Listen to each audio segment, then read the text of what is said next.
இரண்டாவது, இந்த 92வது சங்கீதத்தில் நாம் பார்க்கக்கூடியது அந்த 6வது வசனத்திலிருந்து 9வது வசனம் வரைக்கும் இந்த இரண்டாவது பாகத்தை நாம் பார்க்கலாம். இந்த சங்கீதத்தில் மிருக குணமுள்ள மனுஷன் அதை அறியான், மூடன் அதை உணரான்.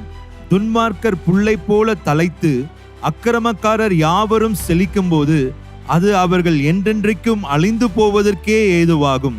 கர்த்தாவே, நீர் என்றென்றைக்கும் உன்னதமானவராயிருக்கிறீர். கர்த்தாவே, உமது சத்துருக்கள் அழிவார்கள், உமது சத்துருக்கள் அழிந்தே போவார்கள். சகல அக்கிரமக்காரரும் சிதறுண்டு போவார்கள். அந்நீதி நம்மை சுற்றிலும் பிரபலமாக இருக்கும் பொழுது சுலபமாக நாம் சோர்வடையலாம். இல்லாவிட்டால் நம்மை சுற்றி இருக்கின்ற பொல்லாத மனிதர்கள், அவருடைய வாழ்க்கையில அவர்கள் செய்கின்ற திட்டங்கள் ஒருவேளை நம்மளுடைய வாழ்க்கையில நிறைவேறது போல காணப்படும் பொழுது நாம் சோர்ந்து போகலாம்.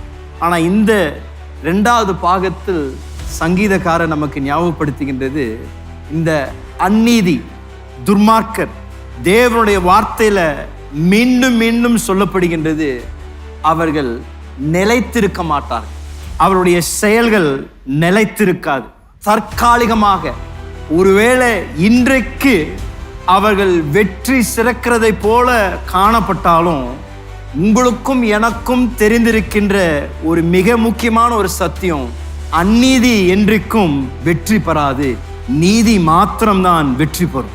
தேவனுடைய சத்தியம் மாத்திரம்தான் வெற்றி பெறும். ஒருவேளை இன்றைக்கு அந்நீதி வெற்றி பெறுவது போல காணப்பட்டாலும், தேவனுடைய வார்த்தையை நாம் வாசிக்கும் பொழுது தேவனுடைய நியாயமும் நீதியும் மாத்திரம்தான் தேவன் நிலை நிறுத்துவார்.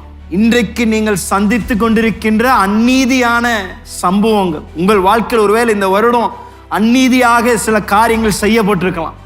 உங்களுக்கென்று வர வேண்டியதை யாரோ ஒருத்தர் பொல்லாதவர்கள் அதை அவர்கள் ஆக்கிரமித்திருக்கலாம். ஏதோ ஒன்று செய்து தடுத்து நிறுத்தி இருக்கலாம். உங்களுக்கு வர வேண்டிய ஒரு ப்ரொமோஷனை யாரோ ஒருத்தர் ஏதோ ஒன்று சொல்லி வராமல் நிறுத்தி வைத்திருக்கலாம். அல்ல உங்களுக்கு வர வேண்டிய சுதந்திரத்தை யாரோ ஒருத்தர் சொல்லி அதை திருப்பி வைத்திருக்கலாம். அல்லது திருடி இருக்கலாம். ஏதோ ஒரு காரியத்தை நீங்கள் இழந்திருக்கலாம். ஒருவேளை உங்களுடைய இருதயத்தில் ஒரு ஏக்கம், என்னடா இது இவ்வளோ அந்நீதி என்னை சுற்றிலும், இவ்வளோ தூரம் இந்த பொல்லாத மனிதர்கள் செய்ததெல்லாம் வாய்க்கிறது போல காணப்படுகிறது என்று நீங்கள் யோசிக்கலாம்.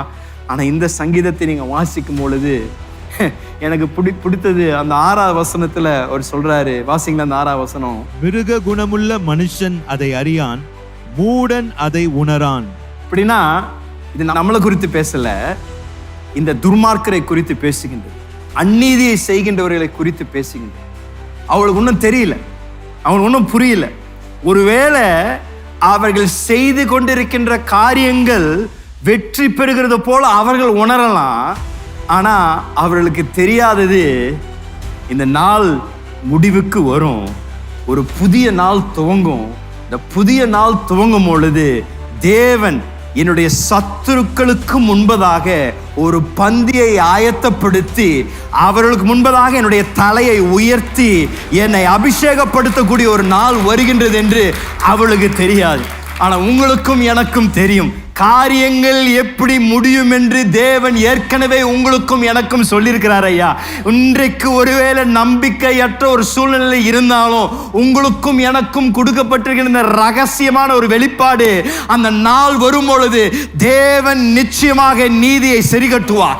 தேவன் நிச்சயமாக உங்களுக்கென்று ஏற்படுத்தி வைத்திருக்கின்ற என்ன ஒரு ஆசீர்வாதமாக இருந்தாலும் யாரும் அதை தடுத்து நிறுத்த முடியாது. தேவன் உங்கள் வாழ்க்கையில நன்மை செய்ய நினைத்திருக்கின்ற ஒவ்வொரு நினைவும் தேவன் நிறைவேற்றியே தீருவார். ஒரு தற்காலிகத்தில் ஒருவேளை நீங்கள் பள்ளத்தாக்கின் வழியாக நடந்ததை போல காணலாம். ஆனா நித்தியத்தில் நீங்க பார்க்கும் பொழுது வெற்றி பெறுகின்றவர்கள் ஒருவர் மாத்திரம்தான். தேவன் மேல் விசுவாசம் வைத்திருக்கின்றவர்கள் மாத்திரம்தான் நித்தியத்திற்கு வெற்றியை பெறுகின்றார்.